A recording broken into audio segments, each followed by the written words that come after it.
Fourth chapter, Medieval India, Concept of Kingship and Nature of Administration.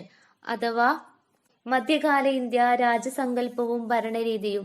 ഈ ചാപ്റ്ററിലെ കഴിഞ്ഞ 3 ഭാഗങ്ങളിലായിട്ട് നമ്മൾ പഠിച്ചിട്ടുണ്ടായിരുന്നത് sultanate dynasty, അതുപോലെ തന്നെ മുഗൾ അഡ്മിനിസ്ട്രേഷന്, പിന്നെ എന്താ പഠിച്ചിട്ടുണ്ടായിരുന്നത്, അവിടുത്തെ ഒക്കെ local and central administrative system, അക്ബറിന്റെ പോളിസീസിനെ കുറിച്ച് പഠിച്ചിട്ടുണ്ടായിരുന്നു. അതുപോലെ ദീൻ ഹിലാഹി, മാൻസബ്ദാരി സിസ്റ്റം, ജാഗ്രതാരി സിസ്റ്റം, ഇതൊക്കെയാണ് നമ്മൾ കഴിഞ്ഞ ക്ലാസ്സുകളിലായിട്ട് പഠിച്ചിട്ടുണ്ടായിരുന്നത്.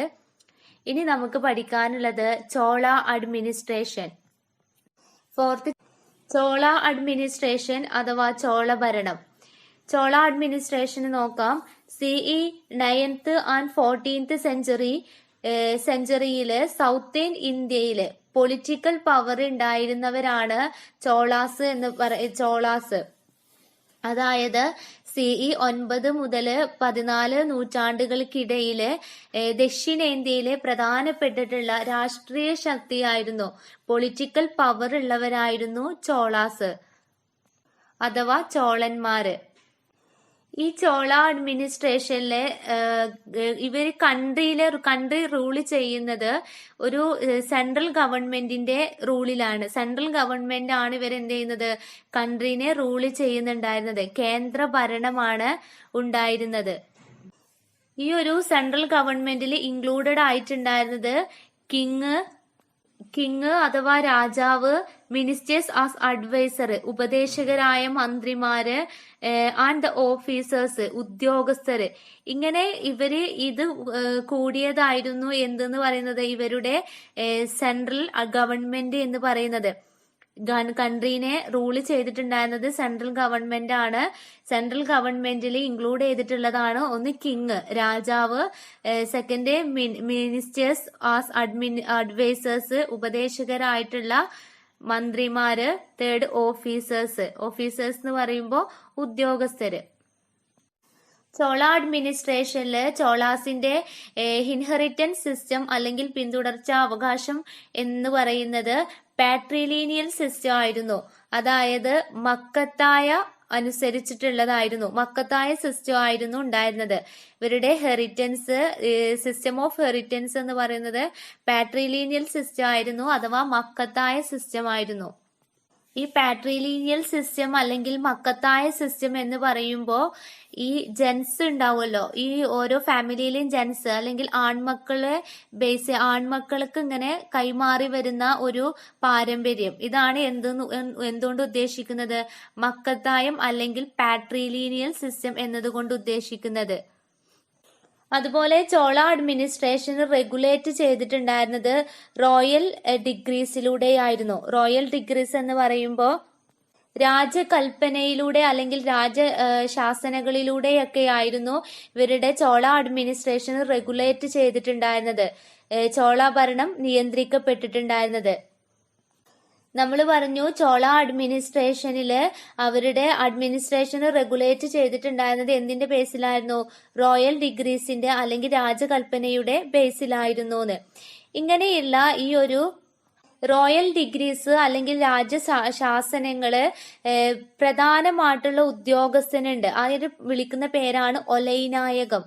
അതായത് ഇവിടെ നോക്കുക, the order of the king were circulated to their officers by an important office known as ഒലൈനായകം. അതായത് ഒലൈനായകം എന്നറിയപ്പെടുന്ന ഒരു ഇമ്പോർട്ടന്റ് ആയിട്ടുള്ള ഓഫീസറാണ് റോയൽ ഡിഗ്രീസ് അഥവാ രാജശാസനങ്ങള് മറ്റുള്ള ഓഫീസേഴ്സിലേക്ക് എത്തിച്ചു കൊടുക്കാറുള്ളത്. റോയൽ ഡിഗ്രീസ് ബേസ് ചെയ്തിട്ടാണ് ചോള അഡ്മിനിസ്ട്രേഷന് റെഗുലേറ്റ് ചെയ്തിരുന്നത്. ഈ റോയൽ ഡിഗ്രീസ് മറ്റുള്ള ഓഫീസേഴ്സിലേക്ക് എത്തിച്ചു കൊടുത്തിരുന്നത് മെയിൻ ഓഫീസേഴ്സ് ആയിട്ടുള്ള, അതായത് ഒലൈനായകം, മെയിൻ ഓഫീസേഴ്സിന് അറിയപ്പെടുന്ന പേരാണ് ഒലൈനായകം.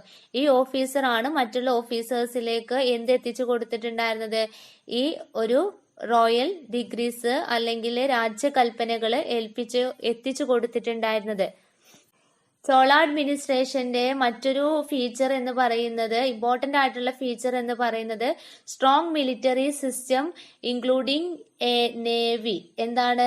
നാവികപ്പടയോട് കൂടിയിട്ടുള്ള ഒരു സ്ട്രോങ് മിലിറ്ററി സിസ്റ്റം, സൈനിക സംവിധാനം ചോള അഡ്മിനിസ്ട്രേഷൻ ഉണ്ടായിരുന്നു. ചോള അഡ്മിനിസ്ട്രേഷന്റെ മെയിൻ ആയിട്ടുള്ള ഇമ്പോർട്ടന്റ് ആയിട്ടുള്ള ഫീച്ചർ എന്ന് പറയുന്നത് strong military system including the navy. നാവികപ്പടയോട് കൂടിയ സൈനിക സംവിധാനം എവിടെ ഉണ്ടായിരുന്നു?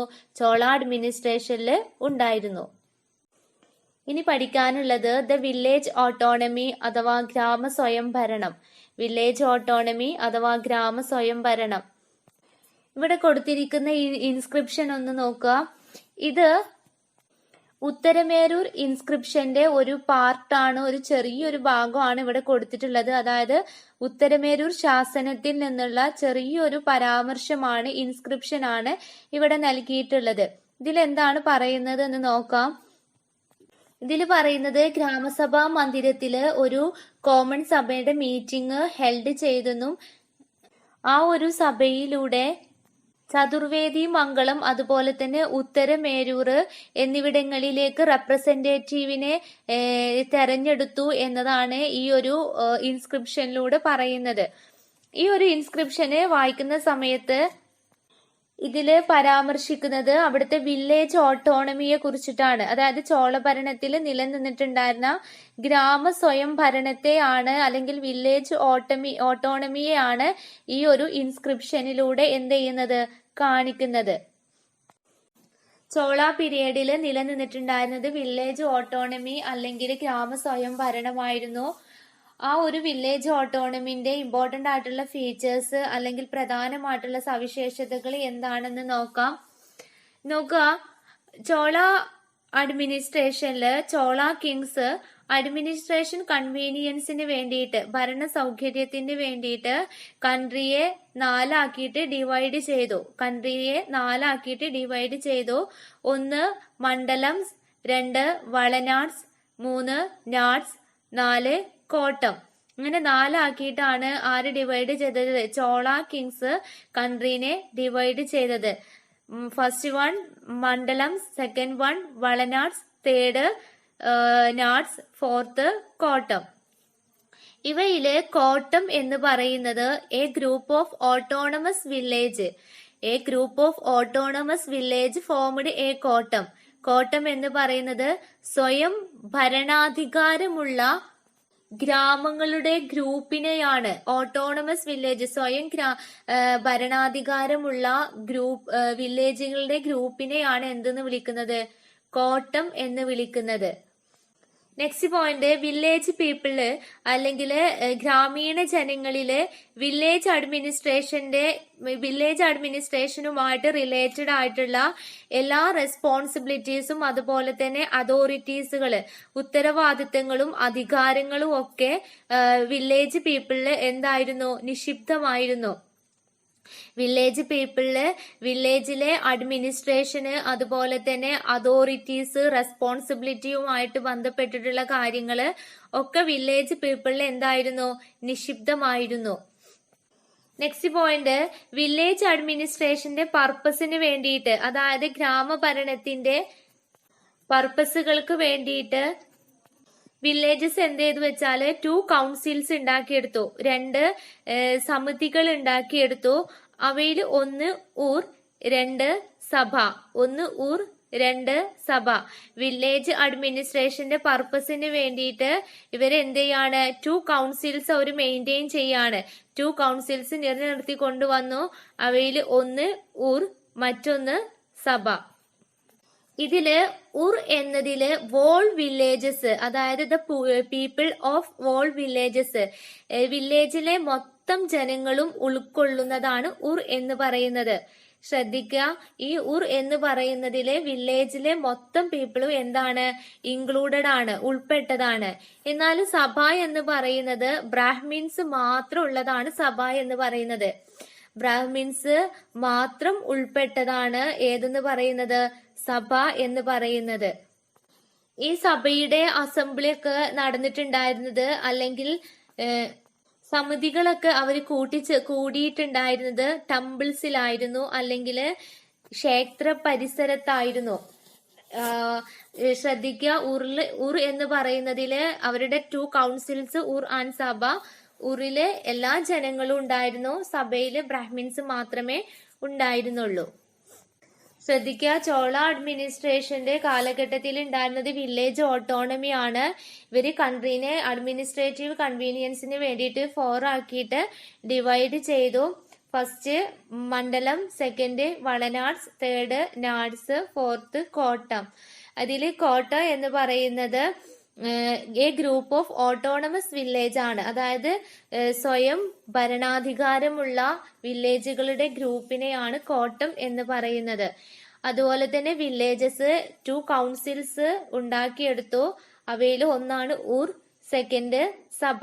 ഇതിൽ ഉർ എന്നതില് ദ പീപ്പിൾ ഓഫ് വോൾ വില്ലേജിലെ മൊത്തം പീപ്പിളും ഇൻക്ലൂഡഡ് ആണ്. എന്നാൽ സഭയില് ബ്രാഹ്മിൻസ് മാത്രമേ ഉള്ളൂ. ഈ സഭയുടെ അസംബ്ലിയുടെ അവര് കൂടിയിട്ടുണ്ടായിരുന്നത് ടെമ്പിൾസിന്റെ പരിസരത്തായിരുന്നു. ഇനി നോക്കുക, the features of sabha are given below. സഭയുടെ ഫീച്ചേഴ്സ് അല്ലെങ്കിൽ സവിശേഷതകളാണ് താഴെ കൊടുത്തിരിക്കുന്നത്. ഫസ്റ്റ് പോയിന്റ് നോക്കുക, there were separate regulation for the functioning of the sabha. സഭയുടെ പ്രവർത്തനത്തിനായി പ്രത്യേക നിയമങ്ങൾ ഉണ്ടായിരുന്നു. സഭയിൽ ആര് മാത്രമേ ഉണ്ടായിരുന്നുള്ളൂ? ബ്രാഹ്മിൻസ് മാത്രമേ ഉണ്ടായിരുന്നുള്ളൂ അല്ലെ. ഈ സഭയുടെ ഫംഗ്ഷന് അല്ലെങ്കിൽ മറ്റു പരിപാടികൾ കാര്യങ്ങൾക്കൊക്കെ അവർക്ക് സെപ്പറേറ്റ് എന്തുണ്ടായിരുന്നു? റെഗുലേഷൻസ് അല്ലെങ്കിൽ നിയമങ്ങൾ ഉണ്ടായിരുന്നു.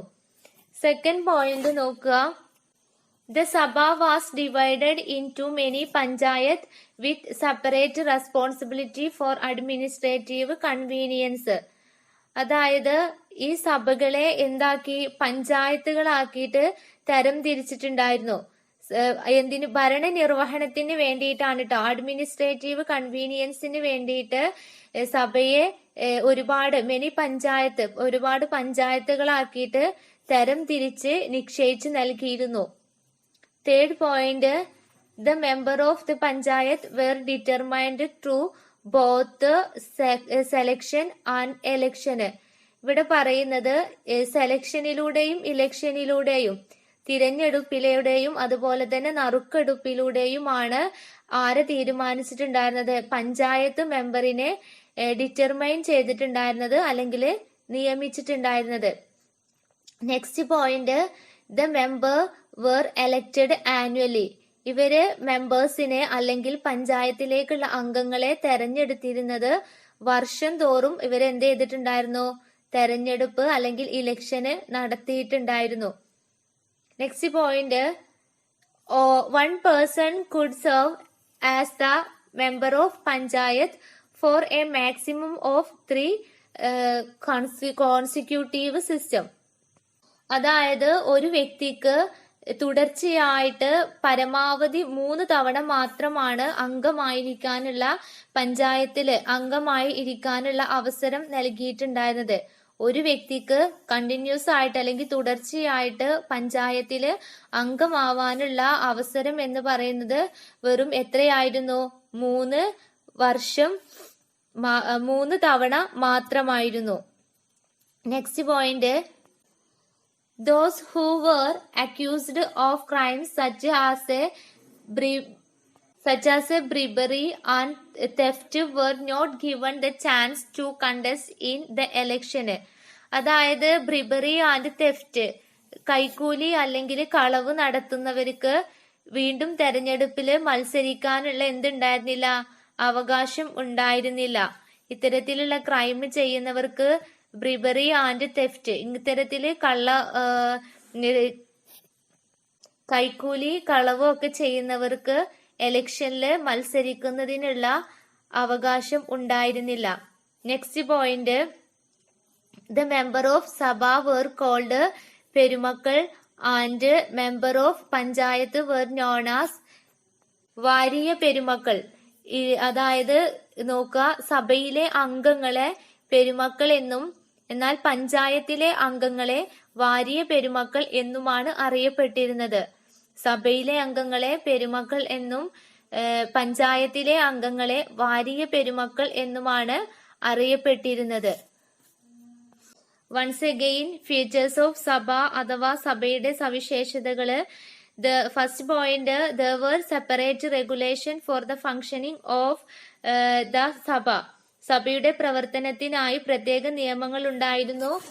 സെക്കൻഡ് പോയിന്റ്, the സഭ was divided into many panchayat with separate responsibility for administrative convenience. ഭരണനിർവഹണത്തിനായി സഭയെ പല പഞ്ചായത്തുകളായി തരംതിരിച്ച് ചുമതലകൾ നിശ്ചയിച്ചു നൽകിയിരുന്നു. Third point, the member of panchayat were determined through both selection and election. തെരഞ്ഞെടുപ്പിലൂടെയും നറുക്കെടുപ്പിലൂടെയുമാണ് പഞ്ചായത്ത് അംഗങ്ങളെ തീരുമാനിച്ചിട്ടുണ്ടായിരുന്നത്. Fourth point, the member were elected annually. അംഗങ്ങളെ വർഷം തോറും തെരഞ്ഞെടുത്തിരുന്നു. Fifth point, one person could serve as member of the panchayat for maximum of 3 consecutive terms. ഒരാൾക്ക് തുടർച്ചയായിട്ട് പരമാവധി 3 തവണ മാത്രമാണ് അംഗമായിരിക്കാൻ അവസരം നൽകിയിരുന്നത്. Then sixth point, those who were accused of crimes such as bribery and theft were not given a chance to contest in election. കൈക്കൂലി, കളവ് മുതലായ കുറ്റങ്ങൾ ആരോപിക്കപ്പെട്ടവരെ വീണ്ടും തെരഞ്ഞെടുപ്പിൽ മത്സരിക്കാനുള്ള അധികാരം ഉണ്ടായിരുന്നില്ല. Last point, the member of the സഭ were called പെരുമക്കൾ and the member of panchayat were known as വാരിയ പെരുമക്കൾ. സഭയിലെ അംഗങ്ങളെ പെരുമക്കൾ എന്നും പഞ്ചായത്തിലെ അംഗങ്ങളെ വാരിയ പെരുമക്കൾ എന്നുമാണ് അറിയപ്പെട്ടിരുന്നത്. ഇനി നോക്കുക, all responsibilities and powers relating to the administration of villages were vested with the സഭ. ഗ്രാമഭരണവുമായി ബന്ധപ്പെട്ട എല്ലാ ചുമതലകളും അധികാരങ്ങളും സഭയിലെ എന്തായിരുന്നു? നിക്ഷിപ്തമായിരുന്നു. അവയുടെ അധികാരങ്ങൾ എന്തെല്ലാമായിരുന്നു എന്ന് നോക്കാം. അതായത് ഗ്രാമത്തിലെ വില്ലേജ് ഭരണവുമായിട്ട് ബന്ധപ്പെട്ട റെസ്പോൺസിബിലിറ്റീസ്, അതുപോലെ പവേഴ്സ്, അധികാരങ്ങളും എന്തൊക്കെയായിരുന്നു എന്ന് നമുക്ക് നോക്കാം. First point, receive land for the temple. ക്ഷേത്രങ്ങൾക്ക് വേണ്ടി ഭൂമി സ്വീകരിക്കുക ഇവരുടെ റെസ്പോൺസിബിലിറ്റി ആണ്, അല്ലെങ്കിൽ പവർ ആണ് കേട്ടോ. First point, receive land for the temple, ക്ഷേത്രങ്ങൾക്ക് വേണ്ടി ഭൂമി സ്വീകരിക്കുക. Second point, collect tax by surveying land, ഭൂമി അളന്ന് തിട്ടപ്പെടുത്തിയിട്ട് നികുതി പിരിക്കുക. Third, undertake public work for the welfare of the people, ജനക്ഷേമത്തിന് വേണ്ടിയുള്ള പണികളൊക്കെ നടത്തുക. ജനക്ഷേമത്തിന് വേണ്ടിയിട്ടുള്ള പബ്ലിക് വർക്കുകളൊക്കെ നടത്തുക. Fourth point, keep account and records, രേഖകളും കണക്കുകളും സൂക്ഷിക്കുക. എല്ലാ രേഖകളും അതുപോലെ തന്നെ വില്ലേജിലെ കണക്കുകളും ഒക്കെ എന്ത് ചെയ്യുക? സൂക്ഷിക്കുക. Last, conduct judicial administration of the village, ഗ്രാമത്തിലെ നീതിന്യായ ഭരണം നിർവഹിക്കുക. ഇത്രയും കാര്യങ്ങളാണ് വില്ലേജ് അഡ്മിനിസ്ട്രേഷനുമായി ബന്ധപ്പെട്ടിട്ടുള്ള പവർ, അതുപോലെ തന്നെ റെസ്പോൺസിബിലിറ്റിയിലും സഭയിലുണ്ടായിരുന്ന റെസ്പോൺസിബിലിറ്റി ആൻഡ് പവർ എന്ന് പറയുന്നത്. Once again, receive land for the temple, ക്ഷേത്രങ്ങൾക്ക് വേണ്ടി ഭൂമി സ്വീകരിക്കുക. Collect tax by surveying temple, ഭൂമി അളന്ന് തിട്ടപ്പെടുത്തി നികുതി പിരിക്കുക. Third, undertaking public work for the welfare of the people, ജനക്ഷേമത്തിന് വേണ്ടിയുള്ള മരാമത്ത് പണികൾ നടത്തുക. Fourth, keep account and records, രേഖകളും കണക്കുകളും സൂക്ഷിക്കുക. ലാസ്റ്റ്, അതായത് fifth point, conduct judicial administration of the villages, ഗ്രാമത്തിലെ നീതിന്യായ ഭരണം നിർവഹിക്കുക. ഇത്രയും കാര്യങ്ങളാണ് ഏതിൽ പഠിക്കാനുള്ളത്? വില്ലേജ് ഓട്ടോണമിയില്, ചോള അഡ്മിനിസ്ട്രേഷനില് വില്ലേജ് ഓട്ടോണമിയില് നമുക്ക് പഠിക്കാനുള്ളത്. ഇനി നമുക്ക് പഠിക്കാനുള്ളത് ദ വിജയനഗര എംപയർ അഥവാ വിജയനഗര സാമ്രാജ്യത്തെ കുറിച്ചാണ്. നമുക്കറിയാം വിജയനഗര എംപയർ ഉണ്ടായിരുന്നത്, ഇവര് റൂള് ചെയ്തിട്ടുണ്ടായിരുന്നത് സൗത്തേൺ ഇന്ത്യയില് റൂള് ചെയ്തവരാണ് ആര്? വിജയനഗര എംപയർ അല്ലെങ്കിൽ വിജയനഗര സാമ്രാജ്യം. ഇത് നമ്മൾ പ്രീവിയസ് ക്ലാസ്സുകളിൽ പഠിച്ചതാണ്. ഇനി ഇവിടെ കൊടുത്തിട്ടുള്ള ഈ ലൈനുകളിലേക്ക് ഒന്ന് നോക്കുക. ഇത് കൃഷ്ണദേവരായരെ ഇൻഡിക്കേറ്റ് ചെയ്തിട്ടുള്ള വരികളാണ്. കൃഷ്ണദേവരായരുടെ വരികളാണ് ഇവിടെ കൊടുത്തിട്ടുള്ളത്. അതായത് ഇതിന് പറയുന്നത് അഡ്മിനിസ്ട്രേറ്റീവ് സിസ്റ്റത്തിന് അല്ലെങ്കിൽ ഭരണകാര്യങ്ങളിലെ രാജാവിന് കൃഷ്ണദേവരായരെ എത്രത്തോളം റെലവൻസ് ആയിരുന്നു എന്നത് സൂചിപ്പിക്കുന്ന ലൈനുകളാണ് ഇവിടെ കൊടുത്തിട്ടുള്ളത്. ഇനി വിജയനഗര എംപയർ, വിജയനഗര സാമ്രാജ്യത്തിലേക്ക് ശ്രദ്ധിച്ചു നോക്കുക. സെൻട്രലൈസ്ഡ് അഡ്മിനിസ്ട്രേഷൻ ആയിരുന്നു വിജയനഗര എംപയറിൽ ഉണ്ടായിരുന്നത്. സെൻട്രലൈസ്ഡ് അഡ്മിനിസ്ട്രേഷന് അഥവാ കേന്ദ്രീകൃത ഭരണമാണ് വിജയനഗര സാമ്രാജ്യത്തിൽ ഉണ്ടായിരുന്നത്.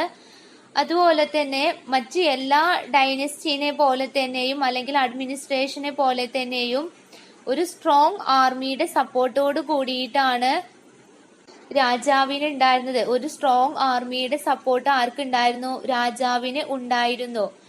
പിന്നെ നെക്സ്റ്റ് പോയിന്റ്, ഇവര് തന്റെ എനിമിയിൽ നിന്ന് പ്രൊട്ടക്ട് ചെയ്യുന്നതിന് വേണ്ടിയിട്ട്, ശത്രുക്കളിൽ നിന്നൊക്കെ രക്ഷപ്പെടുന്നതിന് വേണ്ടിയിട്ട് ഇവര് ലാർജ് ഫോർട്ടുകൾ, വലിയ കോട്ടകൾ ഇവര് കൺസ്ട്രക്ട് ചെയ്തിട്ടുണ്ടായിരുന്നു, പണിതിട്ടുണ്ടായിരുന്നു. എനിമയിൽ നിന്നൊക്കെ പ്രൊട്ടക്ട് ചെയ്യുന്നതിന് വേണ്ടിയിട്ട് ലാർജ് ഫോർട്ടുകൾ ഇവർ എന്ത് ചെയ്തിട്ടുണ്ടായിരുന്നു? കൺസ്ട്രക്ട് ചെയ്തിട്ടുണ്ടായിരുന്നു. ഈ ഒരു വിജയനഗര എംപയറിന്റെ നമ്മൾ പറഞ്ഞു സെൻട്രൽ അഡ്മിനിസ്ട്രേഷൻ ആയിരുന്നു എന്ന് പറഞ്ഞു അല്ലെ, കേന്ദ്രീകൃത ഭരണമായിരുന്നു എന്ന് പറഞ്ഞു. ഈ central administration of Vijayanagara empire, Vijayanagara സാമ്രാജ്യത്തിന്റെ സെൻട്രൽ അഡ്മിനിസ്ട്രേഷനെ വിളിക്കുന്ന പേരാണ് നായാഗ്ര സിസ്റ്റം എന്ന്. എന്താണ് നായാഗ്ര സിസ്റ്റം അല്ലെങ്കിൽ നായാഗ്ര സമ്പ്രദായം? സെൻട്രൽ അഡ്മിനിസ്ട്രേഷനെ വിളിക്കുന്ന പേരാണ് നായാഗ്ര സിസ്റ്റം അല്ലെങ്കിൽ നായാഗ്ര സമ്പ്രദായം. എന്നാല് വിജയനഗര എംപയറിലെ ലോക്കൽ അഡ്മിനിസ്ട്രേഷനെ, അതായത് പ്രാദേശിക ഭരണത്തിനെ വിളിച്ചിരുന്ന പേരാണ് അയ്യഗർ സിസ്റ്റം. എന്താണ് അയ്യഗാർ സിസ്റ്റം? സെൻട്രൽ അഡ്മിനിസ്ട്രേഷനെ വിളിച്ചിരുന്ന പേരാണ് നായാഗ്ര സിസ്റ്റം. എന്നാൽ ലോക്കൽ അഡ്മിനിസ്ട്രേഷനെ വിളിച്ചിരുന്ന പേരാണ് അയ്യഗാർ സിസ്റ്റം. നോക്കുക, വിജയനഗര എംപയർ സൗത്തേൺ ഇന്ത്യയിൽ റൂൾ ചെയ്തിരുന്നവരാണ്. ഇവിടെ സെൻട്രൽ അഡ്മിനിസ്ട്രേഷൻ ആണ് ഉണ്ടായിരുന്നത്.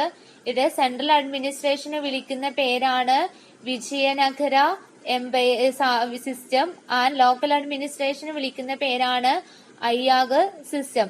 അതുപോലെ തന്നെ ഈ കിങ്ങിനെ പ്രൊട്ടക്ട് ചെയ്യുന്നതിന് വേണ്ടിയിട്ട് ഒരു സ്ട്രോങ് ആർമി ഉണ്ടായിരുന്നു.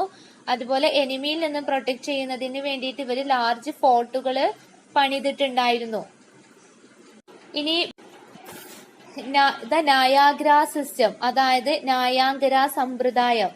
എന്താണ് നായാഗ്ര സിസ്റ്റം എന്നാ നമ്മൾ പറഞ്ഞത്?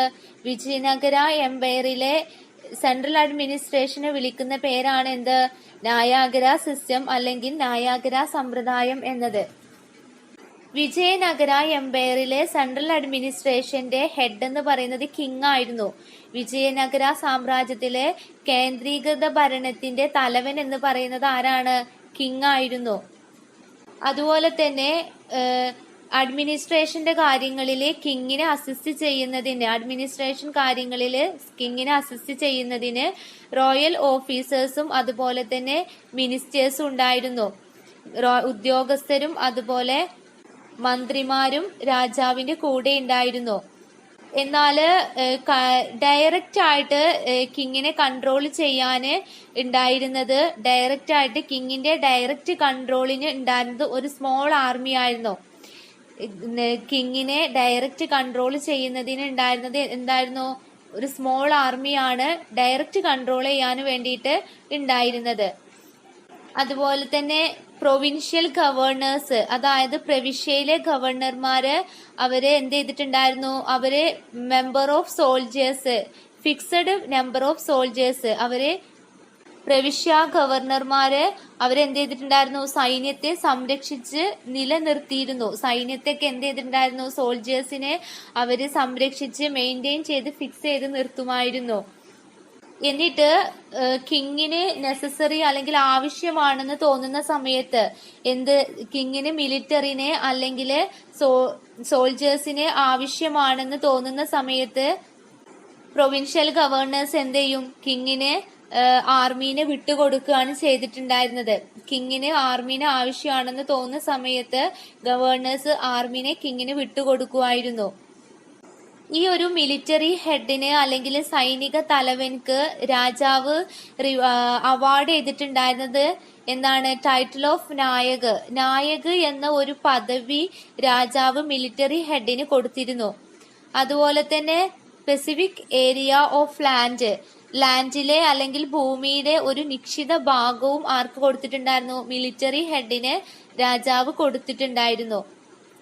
സെൻട്രൽ ആയിട്ട് നിലനിന്നിരുന്ന ഈ ഒരു സിസ്റ്റത്തെ വിളിക്കുന്ന പേരാണ് നയാഗ്ര സിസ്റ്റം എന്നത്. നയാഗ്ര സിസ്റ്റം ഒന്നുകൂടി പറയാണ്. സെൻട്രൽ അഡ്മിനിസ്ട്രേഷന്റെ ഹെഡ്, വിജയനഗര എംപയറിലെ സെൻട്രൽ അഡ്മിനിസ്ട്രേഷന്റെ ഹെഡ് എന്ന് പറയുന്നത് കിങ് ആണ്. ഇവിടെ അഡ്മിനിസ്ട്രേഷനില് കിങ്ങിനെ അസിസ്റ്റ് ചെയ്യുന്നതിന് റോയൽ ഓഫീസേഴ്സും അതുപോലെ തന്നെ മിനിസ്റ്റേഴ്സ്, മന്ത്രിമാരും അതുപോലെ തന്നെ ഉദ്യോഗസ്ഥരും ഉണ്ടായിരുന്നു. എന്നാൽ കിങ്ങിനെ ഡയറക്റ്റ് കൺട്രോളിനുണ്ടായിരുന്നത് സ്മോൾ ആർമി ആയിരുന്നു, ഒരു ചെറിയ ആർമി ആയിരുന്നു ഡയറക്റ്റ് കൺട്രോളിനുണ്ടായിരുന്നത്. പ്രൊവിൻഷ്യൽ ഗവർണേഴ്സ്, പ്രവിശ്യ ഗവർണർമാര് ഫിക്സഡ് നമ്പർ ഓഫ് സോൾജേഴ്സ്, ഒരു സോൾജേഴ്സിന്റെ ഫിക്സഡ് നമ്പർ ആയിട്ടുള്ള സോൾജേഴ്സിനെ ഇവർ മെയിൻറ്റെയിൻ ചെയ്ത് കൊണ്ടുപോയിരുന്നു. എന്നിട്ട് ഇത് service of army to king whenever necessary, നമ്മുടെ കിങ്ങിന് അഥവാ മിലിറ്ററിന്റെ അല്ലെങ്കിൽ ആർമിയുടെ ആവശ്യമുണ്ടെന്ന് തോന്നുമ്പോ ഗവർണേഴ്സ് എന്ത് ചെയ്യായിരുന്നു? കിങ്ങിന് വിട്ടുകൊടുക്കുമായിരുന്നു. മിലിറ്ററി ഹെഡിന് കിങ് ടൈറ്റിൽ ഓഫ് നായക് എന്ന ഒരു പദവി നേടിക്കൊടുത്തിരുന്നു. അതുപോലെ തന്നെ സ്പെസിഫിക് ഏരിയ ഓഫ് ലാൻഡിലെ ഒരു പ്രത്യേക ഏരിയയും മിലിറ്ററി ഹെഡിന് കിങ് നൽകിയിരുന്നു. ഇങ്ങനെ ഈ ഒരു രീതിയിൽ സെൻട്രൽ അഡ്മിനിസ്ട്രേഷനില് അല്ലെങ്കിൽ നയാഗ്ര സിസ്റ്റത്തിലെ വിജയനഗര എംപയറിലെ സെൻട്രൽ അഡ്മിനിസ്ട്രേറ്റീവ് സിസ്റ്റത്തെ വിളിക്കുന്ന പേരാണ് നയാഗ്ര സിസ്റ്റം അല്ലെങ്കിൽ നയാഗ്ര സമ്പ്രദായം.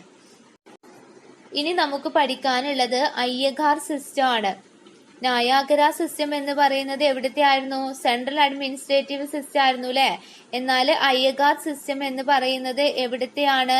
ലോക്കൽ അഡ്മിനിസ്ട്രേറ്റീവ് സിസ്റ്റം ആണ്, അല്ലെങ്കിൽ പ്രാദേശിക ഭരണത്തിനെ വിളിക്കുന്ന പേരാണ് അയ്യഗാർ സിസ്റ്റം. നോക്കുക, അഡ്മിനിസ്ട്രേറ്റീവ് കൺവീനിയൻസിന് വേണ്ടിയിട്ട് ഇവര് എംപയറിനെ അല്ലെങ്കിൽ സാമ്രാജ്യത്തെ ഡിവൈഡ് ചെയ്തു. എത്രയായിട്ട് ഡിവൈഡ് ചെയ്തു? 3 ആയിട്ട് ഡിവൈഡ് ചെയ്തു. അവയായിരുന്നു പ്രൊവിൻസസ്, നാഡ്സ് ആൻഡ് വില്ലേജസ്. പ്രൊവിൻസസ് എന്ന് പറഞ്ഞാൽ പ്രവിശ്യകള്, നാഡ്സ് അഥവാ നാടുകള്, വില്ലേജസ് അഥവാ ഗ്രാമങ്ങള്. അഡ്മിനിസ്ട്രേറ്റീവ് കൺവീനിയൻസിന് വേണ്ടിയിട്ട് എംപയർ എന്ത് ചെയ്യാണ്? ഡിവൈഡ് ചെയ്തു. പ്രൊവിൻസസ്, നാഡ്സ്, വില്ലേജ്. ഇതില് വില്ലേജ് ആയിരുന്നു ബേസിക് യൂണിറ്റ് എന്ന് പറയുന്നത്. വില്ലേജ് ആണ് അല്ലെങ്കിൽ ഗ്രാമമായിരുന്നു ബേസിക് യൂണിറ്റ്. ഈ വില്ലേജുകളിലെ വില്ലേജ് അസംബ്ലീസ് ഒക്കെ ഉണ്ടായിരുന്നു. വില്ലേജുകളിൽ എന്തുണ്ടായിരുന്നു? വില്ലേജ് അസംബ്ലികൾ ഉണ്ടായിരുന്നു. നമ്മൾ നേരത്തെ ചോള പീരിയഡിനെ കുറിച്ച് പറഞ്ഞ സമയത്ത് അവിടെ നമ്മൾ പറഞ്ഞു അവര് വില്ലേജ് അസംബ്ലി ഉണ്ടായിരുന്നു പറഞ്ഞു അല്ലെ. അതേപോലെ തന്നെ അയ്യഗാർ സിസ്റ്റത്തില്, അതായത് വിജയനഗര എംപയറിൽ എന്തുണ്ടായിരുന്നു? വില്ലേജ് അസംബ്ലീസ് ഉണ്ടായിരുന്നു. ഇവിടെ വില്ലേജിന്റെ അഡ്മിനിസ്ട്രേഷൻ നടത്തിയിട്ടുണ്ടായിരുന്നത് ഡേ ടു ഡേ ആയിട്ട് വില്ലേജിന്റെ അഡ്മിനിസ്ട്രേഷൻ നടത്തിയിട്ടുണ്ടായിരുന്നത് ദൈനംദിനമായിട്ടുള്ള day to day village administration നടത്തിയിരുന്നത് അയ്യഗാർമാരാണ്. ആരാണ്? അയ്യഗാർമാരാണ്. അതായത് ഓഫീസേഴ്സ് ആയിട്ടുള്ള അയ്യഗാർമാരാണ് എന്ത് നടത്തിയിരുന്നത്? ഡേ ടു ഡേ അഡ്മിനിസ്ട്രേഷൻ, വില്ലേജിന്റെ ദൈനംദിന ഭരണകാര്യങ്ങളൊക്കെ നടത്തിയിരുന്നത്. ഇങ്ങനെയുള്ള ഈ അഡ്മിനിസ്ട്രേഷൻ സിസ്റ്റത്തിനെ വിളിക്കുന്ന പേരാണ് Ayyagar system.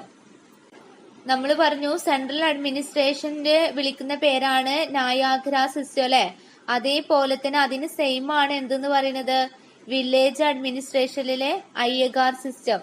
Ayyagar system just ഒന്ന് പറയാണ്, അഡ്മിനിസ്ട്രേറ്റീവ് കൺവീനിയൻസിന് വേണ്ടിയിട്ട് രാജ്യത്തെ എംപയർ എന്ത് ചെയ്തു, എംപയറിനെ 3ആയിട്ട് തരംതിരിച്ചു, ഡിവൈഡ് ചെയ്തു. പ്രൊവിൻസസ്, നാഡ്സ്, വില്ലേജസ്. ഇതിൽ ബേസിക് ആയിട്ടുള്ള യൂണിറ്റ് അല്ലെങ്കിൽ അടിസ്ഥാനപരമായിട്ടുള്ളത് വില്ലേജ് ആയിരുന്നു. വില്ലേജ് അസംബ്ലീസ് ഒക്കെ നടന്നിട്ടുണ്ടായിരുന്നു. അതുപോലെ വില്ലേജസിന്റെ ഡേ ടു ഡേ അഡ്മിനിസ്ട്രേഷൻ നടത്തിയിട്ടുണ്ടായിരുന്നത് ഓഫീസേഴ്സ് ആയിരുന്നു. ഈ ഓഫീസേഴ്സിനെ വിളിക്കുന്ന പേരാണ് അയ്യഗാസ്. അഡ്മിനിസ്ട്രേറ്റീവ് സിസ്റ്റം, അതായത് ലോക്കൽ അഡ്മിനിസ്ട്രേറ്റീവ് സിസ്റ്റത്തിനെ വിളിക്കുന്ന പേരാണ് അയ്യഗാർ സിസ്റ്റം. നായാഗ്ര സിസ്റ്റം, സെൻട്രൽ അഡ്മിനിസ്ട്രേഷനിലെ നായാഗ സിസ്റ്റത്തിന് ഈക്വൽ ആണ് ഏതെന്ന് പറയുന്നത്, അയ്യഗാർ സിസ്റ്റം എന്ന് പറയുന്നത്. അയ്യഗാർ. ഓക്കെ, അപ്പോ നമ്മൾ എത്ര കാര്യങ്ങൾ, ഒരുപാട് അഡ്മിനിസ്ട്രേറ്റീവ് സിസ്റ്റത്തെ കുറിച്ച് പഠിച്ചു അല്ലെ. സുൽത്താനേറ്റ് ഡൈനസ്റ്റിനെ കുറിച്ച് പഠിച്ചു, മുഗൾ അഡ്മിനിസ്ട്രേഷനെ കുറിച്ച് പഠിച്ചു, അതുപോലെ തന്നെ ചോള അഡ്മിനിസ്ട്രേഷനെ കുറിച്ച് പഠിച്ചു, പിന്നെ വിജയനഗര എംപയറിനെ കുറിച്ച് പഠിച്ചു അല്ലെ. പിന്നെ നമ്മൾ ഇനി അവസാനമായിട്ട് നമുക്ക് പഠിക്കാനുള്ള അഡ്മിനിസ്ട്രേറ്റീവ് സിസ്റ്റം ആണ് the Maratha administration. Maratha administration അഥവാ മറാത്ത ഭരണം. നോക്കുക, 17th സെഞ്ചുറിയിൽ ഇന്ത്യ റൂള് ചെയ്തിരുന്നവരാണ് ആരെന്ന് പറയുന്നത്, Maratha kingdom. 17th century India rule ചെയ്തവരാണ് മറാത്ത കിങ്ഡം. അതായത് 17ാം നൂറ്റാണ്ടില് നമ്മുടെ ഇന്ത്യ ഭരിച്ചിരുന്നവരാണ് മറാത്ത. നെക്സ്റ്റ് പോയിന്റ്, ഈ ഒരു മറാത്ത അഡ്മിനിസ്ട്രേഷനില് ലെജിസ്ലേച്ചർ, അതായത് നിയമനിർമ്മാണം, എക്സിക്യൂട്ടീവ് കാര്യനിർവഹണം, ജുഡീഷ്യറി നീതിന്യായം, മിലിറ്ററി സൈന്യം, ഈ കാര്യങ്ങളൊക്കെയും നോക്കിയിരുന്നത് ആരെന്നെയായിരുന്നു, മറാത്ത ഭരണത്തില് കിങ് ആയിരുന്നു. ഈ കാര്യങ്ങളൊക്കെ ആരിൽ കൺട്രോൾ ആയിരുന്നു, കിങ്ങിലായിരുന്നു കൺട്രോൾ ചെയ്തിട്ടുണ്ടായിരുന്നത്.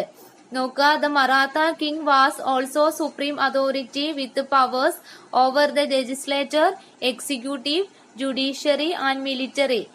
ഓക്കെ അല്ലേ. അതായത് നിയമനിർമ്മാണം, കാര്യനിർവഹണം, നീതിന്യായം, സൈന്യം എന്നിവ എല്ലാ അധികാരങ്ങളും മറാത്തയിൽ ആരിലായിരുന്നു ഉണ്ടായിരുന്നത്, കിങ്ങിലായിരുന്നു ഉണ്ടായിരുന്നത്. ഇവിടെ കൊടുത്തിരിക്കുന്ന ഈ ഡയഗ്രാമിലേക്ക് ഒന്ന് നോക്കുക. ഇവിടെ കാണിച്ചിട്ടുള്ളത് മറാത്ത റൂളർ ആയിട്ടുള്ള ശിവജിയുടെ അഡ്മിനിസ്ട്രേഷനില്, മറാത്ത റൂളർ ആയിട്ടുള്ള അല്ലെങ്കിൽ മറാത്തയിലെ ഭരണാധികാരിയായിരുന്ന ശിവജിയുടെ അഡ്മിനിസ്ട്രേഷനിൽ അല്ലെങ്കിൽ ഭരണത്തില് ഹെൽപ്പ് ചെയ്തിരുന്ന, സഹായിച്ചിരുന്ന അഷ്ടപ്രധാൻ എന്നറിയപ്പെടുന്ന കൗൺസിൽ മിനിസ്റ്റേഴ്സിനെയാണ് ഇവിടെ കാണിച്ചിട്ടുള്ളത്. അഷ്ടപ്രധാൻ എന്ന സമിതിയിലെ വിവിധമായിട്ടുള്ള മിനിസ്റ്റേഴ്സിനെ അല്ലെങ്കിൽ മന്ത്രിമാരെയാണ് ഇവിടെ കാണിച്ചിട്ടുള്ളത്. അപ്പൊ നോക്കുക, അഷ്ടപ്രധാന് ജസ്റ്റ് ഒന്ന് ശ്രദ്ധിക്കുക. First one പേഷ്യ. പേഷ്യ എന്ന് പറഞ്ഞിട്ടുണ്ടെങ്കിൽ എന്താണ്, പ്രധാനമന്ത്രിയാണ് അല്ലെങ്കിൽ പ്രൈം മിനിസ്റ്റർ ആണ് അല്ലെ. ഇവിടെ സെക്കൻഡ് എന്താണ്, ന്യായാധ്യക്ഷനാണ്. ന്യായാധ്യക്ഷ് അതായത് ചീഫ് ജുഡീഷ്യൽ ഓഫീസർ, മുഖ്യ ന്യായാധിപന്. തേർഡ് അമാത്യൻ, അതായത് ഫൈനാൻസ് ഓഫീസർ ആണ്. ഫൈനാൻസ് ഓഫീസർ എന്ന് പറയുമ്പോൾ ധനകാര്യങ്ങൾ നടത്തുന്നത്. മറ്റേത് സജീവൻ, അതായത് സജീവൻ എന്ന് പറയുന്നത് റോയൽ കറസ്പോണ്ടൻസ് ആണ് അല്ലെങ്കിൽ രാജകീയമായിട്ടുള്ള ഇടപാടുകൾ നടത്തുന്നത്. മറ്റേതാണ് എന്തെന്ന് പറയുന്നത്, മാൻഡ്രിൻ, അതായത് മന്ത്രിയാണ് കേട്ടോ. പ്രൈവറ്റ് സെക്രട്ടറി ഓഫ് കിങ്, രാജാവിന്റെ പ്രൈവറ്റ് സെക്രട്ടറി. മറ്റൊന്നാണ് എന്ത്, പണ്ഡിറ്റ് റാവോ. പണ്ഡിറ്റ് റാവു എന്ന് പറഞ്ഞിട്ടുണ്ടെങ്കിൽ റിലീജിയസ് ആൻഡ് ചാരിറ്റബിൾ ആക്ടിവിറ്റീസ്, മതപരമായിട്ട് അതുപോലെ തന്നെ ദാനധർമ്മം ഒക്കെ നടത്തുന്നതാണ്. ഇനി സുമന്ത്. സുമന്ത് എന്ന് പറഞ്ഞിട്ടുണ്ടെങ്കിൽ ഫോറിൻ അഫെയർ, വിദേശകാര്യം. ദെൻ സേനാപതി. സേനാപതി എന്ന് പറയുന്നത് എന്താണ്, മിലിറ്ററി അല്ലെങ്കിൽ സൈനികം. ഇത്രയും കാര്യങ്ങളാണ് എന്തെന്ന് പറയുന്നത്, അഷ്ടപ്രധാൻ എന്ന മറാത്തയിലെ റൂളർ ആയിട്ടുള്ള ശിവജിയുടെ അഡ്മിനിസ്ട്രേഷനെ ഹെൽപ്പ് ചെയ്തിരുന്ന അഷ്ടപ്രധാൻ എന്ന് പറയുന്ന കൗൺസിലെ മിനിസ്റ്റേഴ്സ് ആണ് ഇവിടെ കൊടുത്തിട്ടുള്ളത്. ഓക്കെ അല്ലേ. ഇവിടെ കൊടുത്തിട്ടുള്ള ഈ അഷ്ടപ്രധാനിൽ നിന്ന് നമ്മൾ അണ്ടർസ്റ്റുഡ് ചെയ്യുന്ന ഒരു കാര്യം എന്ന് പറയുന്നത്, മിനിസ്റ്റേഴ്സിന്റെ സപ്പോർട്ടോട് കൂടിയിട്ടുള്ള ഒരു സെൻട്രൽ അഡ്മിനിസ്ട്രേഷൻ ആണ് മറാത്ത അഡ്മിനിസ്ട്രേഷനിൽ നിലനിന്നിരുന്നു എന്നതാണ് നമുക്ക് എന്ത് ചെയ്യാൻ പറ്റുന്നത്, ഈ ഒരു കാര്യത്തിൽ നിന്ന് അല്ലെങ്കിൽ ഈ ഒരു അഷ്ടപ്രധാനിൽ നിന്ന് നമുക്ക് മനസ്സിലാക്കുവാന് സാധിക്കുന്നത്. ഇവിടെ കിങ് എന്ന് മിനിസ്റ്റേഴ്സ് എന്ന് പറയുന്നത് എന്തായിരുന്നു, മിയർ അഡ്വൈസേഴ്സ് ആയിരുന്നു. അതായത് മന്ത്രിമാര് ആരായിരുന്നു, ഉപദേശകരായിരുന്നു. മന്ത്രിമാര് ഉപദേശകരായിരുന്നു. ഓഫീസേഴ്സിന്റെ പദവി നോട്ട് ഹെറിഡിറ്ററി. ഓഫീസേഴ്സിന്റെ പദവി എങ്ങനെയായിരുന്നില്ല, പരമ്പരാഗതമായിരുന്നില്ല. അതുകൂടാതെ നോക്കുക, discuss some other features of Maratha അഡ്മിനിസ്ട്രേഷന്. മറാത്ത അഡ്മിനിസ്ട്രേഷന്റെ ചില ഫീച്ചേഴ്സ് ആണ് ഇവിടെ കൊടുത്തിട്ടുള്ളത്. ജസ്റ്റ് ഒന്ന് നോക്കാം. There was an espionage to observe various officers and state affairs. ഉദ്യോഗസ്ഥരെ കുറിച്ചും രാജ്യകാര്യങ്ങളെ കുറിച്ചും മനസ്സിലാക്കാന് ശക്തമായ രഹസ്യാന്വേഷണ സംവിധാനം ഉപയോഗപ്പെടുത്തിയിരുന്നു. എസ്പിയോണേജ് മീൻസ് രഹസ്യാന്വേഷണ സംവിധാനമാണ്. ഓഫീസേഴ്സിനെയും അതുപോലെ തന്നെ സ്റ്റേറ്റ് അഫയേഴ്സിനെയും ഒക്കെ ഒബ്സർവ് ചെയ്യുന്നതിന് ഒരു എസ്പിയോണേജ് ഉണ്ടായിരുന്നു. Second point, local administration was prevailed. അതായത് ഇവിടെ എന്തുണ്ടായിരുന്നു, പ്രാദേശിക ഭരണം നിലനിന്നിരുന്നു. ഇനി നമുക്ക് പഠിക്കാനുള്ളത് the local administration of the Marathas. Maratha ഭരണകാലത്തെ പ്രാദേശിക ഭരണം. മറാത്ത ഭരണകാലത്തെ പ്രാദേശിക ഭരണം നോക്കുക. മറാത്ത കിങ്ഡം അഡ്മിനിസ്ട്രേറ്റീവ് കൺവീനിയൻസിന് വേണ്ടിയിട്ട്, അഡ്മിനിസ്ട്രേഷന് കൂടുതൽ സൗകര്യപ്രദമാക്കുന്നതിന് വേണ്ടിയിട്ട് ഇവര് കൺട്രീനെ എന്താക്കി, മെനി പാർട്ടുകളായിട്ട് ഡിവൈഡ് ചെയ്തു. കൺട്രീനെ വ്യത്യസ്തമായിട്ടുള്ള ഭാഗങ്ങളാക്കിയിട്ട് ഡിവൈഡ് ചെയ്തു. ഈ ഡിവിഷനുകൾ അറിയപ്പെടുന്ന പേരാണ് പ്രൊവിൻസ്, അതുപോലെ തന്നെ ഡിസ്ട്രിക്റ്റ്, പർഖാനാസ് ആൻഡ് വില്ലേജസ്. അഡ്മിനിസ്ട്രേറ്റീവ് കൺവീനിയൻസിന് വേണ്ടിയിട്ട് മറാത്ത കിങ്ഡം കൺട്രീനെ ഡിവൈഡ് ചെയ്തു. ഈ ഡിവിഷനുകളാണ് ഒന്ന് പ്രൊവിൻസസ് അഥവാ പ്രവിശ്യകള്, ഡിസ്ട്രിക്റ്റ് അതായത് പ്രാർത്ഥനാസ് അതായത് ജില്ലകള്, ദെൻ പർഖാനാസ് അതായത് പർഖാനുകള്, ആൻഡ് വില്ലേജസ് അഥവാ ഗ്രാമങ്ങള്. ഈ ഒരു മറാത്ത അഡ്മിനിസ്ട്രേഷനെ ബേസ് ചെയ്ത് നോക്കുമ്പോ ഇതിൽ ഓഫീസേഴ്സിനെ നിയമിച്ചിരുന്നത് ആരാണ്, രാജാവ് ഡയറക്റ്റ് ആയിട്ട് ഓഫീസേഴ്സിനെ അപ്പോയിന്റ് ചെയ്യാണ് ചെയ്തിരുന്നത്. ഓഫീസേഴ്സിനെ കിങ് ഡയറക്ട്ലി അപ്പോയിന്റ് ചെയ്യാണ് ഉണ്ടായിരുന്നത്. നമ്മൾ പറഞ്ഞു കൺട്രീനെ അഡ്മിനിസ്ട്രേറ്റീവ് കൺവീനിയൻസിന് വേണ്ടിയിട്ട് ഡിവൈഡ് ചെയ്തു അല്ലെ, 4 ഡിവൈഡ് ചെയ്തു. അതുകൂടാതെ കൺട്രീനെ ഫർദർ ഡിവൈഡഡ് ഇൻടു 2. അതുകൂടാതെ രാജ്യത്തെ 2 ഡിവൈഡ് ചെയ്തിട്ടുണ്ടായിരുന്നു. അവയാണ് ഒന്ന് സ്വരാജ്യ, മറ്റൊന്ന് മൊഘാളൈ. എന്താണ് സ്വരാജ്യ ആൻഡ് മൊഘാളൈ. ഇങ്ങനെ 2 കൺട്രീനെ എന്ത് ചെയ്തു, ഫർദർ ഡിവൈഡ് ചെയ്തു. ഇവയില് സ്വരാജ്യ എന്ന് പറയുന്നത്, ടെറിട്ടറീസ് ഓഫ് മറാത്താസ്, മറാത്തക്കാരുടെ സ്വന്തം ഭൂമിയായിരുന്നു. ടെറിട്ടറീസ് ഭൂപ്രദേശങ്ങളായിരുന്നു സ്വരാജ്യ. ഓക്കെ, ഇവര് കൺട്രീനെ 2 ഫർദർ ഡിവൈഡ് ചെയ്തു, സ്വരാജ്യ ആൻഡ് മൊഘാളൈ. ഇതിൽ സ്വരാജ്യ എന്ന് പറയുന്നത് ടെറിട്ടറീസ് ഓഫ് ദ മറാത്താസ്, മറാത്താസിന്റെ സ്വന്തം ടെറിട്ടറീസ് ഭൂപ്രദേശങ്ങളായിരുന്നു സ്വരാജ്യ. എന്നാല് മൊഘാളൈ എന്ന് പറയുന്നത് റീജിയൻസ് അനെക്സഡ് ടു ദ കിങ്ഡം. എന്താണ് പറയുന്നത്, മൊഘാളൈ എന്ന് പറയുന്നത് മറ്റുള്ളവരിൽ നിന്ന് ആക്രമിച്ചിട്ട് എടുത്ത റീജിയൻസ് ആണ് എന്തെന്ന് പറയുന്നത് മൊഘാളൈ. അനെക്സഡ് ടു ദ കിങ്ഡം, അവരെ രാജ്യത്ത് ആക്രമിച്ച് കീഴടക്കിയ റീജിയൻസ് ആണ് മൊഘാളൈ. എന്നാല് മറ്റേതോ ഏത്, സ്വരാജ്യ ടെറിട്ടറീസ് ഓഫ് മറാത്ത, മറാത്തക്കാരുടെ സ്വന്തം ടെറിട്ടറീസ് ആയിരുന്നു. ഇവര് സ്വരാജ്യയിൽ നിന്ന്, സ്വരാജ്യ എന്ന് പറഞ്ഞിട്ടുണ്ടെങ്കിലും മറാത്തയുടെ കൺട്രി ആണല്ലോ, അവരുടെ സ്വന്തം കൺട്രി ആണല്ലോ സ്വരാജ്യ. ഈ സ്വരാജ്യയിൽ നിന്ന് ഇവര് എന്ത് ചെയ്യാറുണ്ടായിരുന്നു, ടാക്സ് പിരിച്ചെടുക്കാറുണ്ടായിരുന്നു. ടാക്സ് അവര് റവന്യൂ കളക്ട് ചെയ്യാറുണ്ടായിരുന്നു. എന്നാല് അതുപോലെ തന്നെ മൊഗാളെ എന്ന് പറഞ്ഞത് ഇവര് അനക്സഡ് ആയിട്ട്, അതായത് ആക്രമിച്ച് കീഴടക്കിയ റീജിയൻസ് ആണല്ലോ. ഈ റീജിയൻസിൽ നിന്ന് ഇവര് ടു കൈൻഡ് ഓഫ് ടാക്സസ്, രണ്ട് നികുതികൾ ഇവർ എന്ത് ചെയ്തിട്ടുണ്ട്, പിരിച്ചെടുത്തിട്ടുണ്ട്. ഈ ഇങ്ങനെ പിരിച്ചെടുക്കുന്ന നികുതികളാണ് ഒന്ന് ചൗത്ത്, രണ്ട് സർദേശ് ചൗത്ത്, സെക്കൻഡ് സർദേശ് ഇങ്ങനെ ചൗത്ത്, സർദേശ് എന്നിങ്ങനെ രണ്ട് ടാക്സസ് ഇവര് എവിടെ നിന്നും പിരിച്ചെടുത്തിട്ടുണ്ടായിരുന്നു, മൊഗാളയിൽ നിന്നും പിരിച്ചെടുക്കുമായിരുന്നു. മറാത്ത അഡ്മിനിസ്ട്രേഷന്റെ ലോക്കൽ അഡ്മിനിസ്ട്രേഷൻ സിസ്റ്റത്തെ ഒന്നും കൂടി പറയാണ്. അഡ്മിനിസ്ട്രേറ്റീവ് കൺവീനിയൻസിന് വേണ്ടിയിട്ട് മറാത്ത കിങ്ഡം എന്ത് ചെയ്തു, അവര് മെനി പാർട്സുകളായിട്ട് ഡിവൈഡ് ചെയ്തു. ഫസ്റ്റ് പ്രൊവിൻസസ്, അതായത് പ്രവിശ്യകള്, സെക്കൻഡ് ഡിസ്ട്രിക്റ്റ് അഥവാ വില്ലേജുകള്, തേർഡ് പർഗാനാസ് അഥവാ പർഗാനകള്, ഫോർത്ത് വില്ലേജസ് അഥവാ ഗ്രാമങ്ങള്. ഇതില് ഓഫീസേഴ്സിനെ കിങ് ഡയറക്റ്റ് ആയിട്ട് അപ്പോയിന്റ് ചെയ്യാണ് ചെയ്തിട്ടുണ്ടായിരുന്നത്. അതുപോലെ തന്നെ കൺട്രീനെ ഇവർ ഫർദർ ഡിവൈഡ് ചെയ്തു രണ്ടായിട്ട്, സ്വരാജ്യ ആൻഡ് മൊഗാളെ. ഇതിൽ സ്വരാജ്യ എന്ന് പറയുന്നത് ടെറിട്ടറീസ് ഓഫ് മറാത്തക്കാരുടെ സ്വന്തം ഭൂപ്രദേശമാണ് സ്വരാജ്യ. എന്നാലും മൊഗാളെ എന്ന് പറയുന്നത് അനക്സഡ് ടു ദ കിങ്ഡം, അവര് ആക്രമിച്ച് കീഴടക്കിയ റീജൻസ് ആണ് ഏത്, മൊഗാളെ. ഇതില് സ്വരാജ്യ, അതായത് ഇവരുടെ ഓൺ റീജിയൻ ആയിട്ടുള്ള സ്വരാജ്യയിൽ നിന്ന് ഇവര് റവന്യൂ കളക്ട് ചെയ്തിട്ടുണ്ടായിരുന്നു, അതായത് ടാക്സ് പിരിച്ചെടുത്തിട്ടുണ്ടായിരുന്നു. അതോടൊപ്പം തന്നെ അനക്സഡ് ആയിട്ടുള്ള മൊഗാളയിൽ നിന്നും ഇവര് 2 ടൈപ്സ് ഓഫ് ടാക്സസ് കളക്ട് ചെയ്തിട്ടുണ്ടായിരുന്നു. അതിൽ ഒന്നാണ് എന്തെന്ന് പറയുന്നത്, സർദേശ് മറ്റൊന്ന് ചൗത്ത് സർദേശ് ഓക്കെ. ഇന്ത്യയിൽ നിലനിന്നിരുന്ന വ്യത്യസ്തപരമായിട്ടുള്ള അഡ്മിനിസ്ട്രേറ്റീവ് സിസ്റ്റത്തെ കുറിച്ചൊക്കെയാണ് നമ്മൾ ഈ ഒരു ചാപ്റ്ററിൽ പഠിച്ചിട്ടുള്ളത്. ഓക്കെ അല്ലേ?